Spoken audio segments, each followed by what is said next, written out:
Hello, class, and welcome to week 7 of 8. So we are now heading toward wrapping things up. So if you were able to turn in an essay 3 outline, I will give you some feedback on that by Thursday at midnight. And then you can use that feedback as you work toward writing your rough draft, which is due on Sunday at midnight. So as far as next week you are turning in your final draft of essay 3, and then you do have a final exam, which is worth 50 points, so half of what the papers are worth. I do have a short, it's not very extensive, but just a study guide of what you can plan on being tested on your final exam. Really anything that's in the modules is fair game. But that'll give you some idea of what we will be focusing on.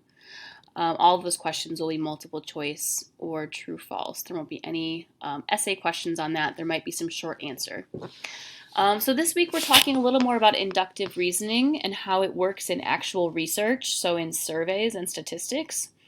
Remember that inductive reasoning is when you use a smaller sample to draw conclusions about a larger population, so that in real life surveys that people do, that's an example of inductive reasoning. So we're talking about that a little bit. Going further into hidden assumptions in arguments. Talking a little bit about how to incorporate sources into your paper because you are doing some of your own research for your essay 3. We're doing our final flip grid of the semester, and then of course you have your essay 3 final draft. Please have a great week, everyone, and I hope to see you in office hours and or read your work.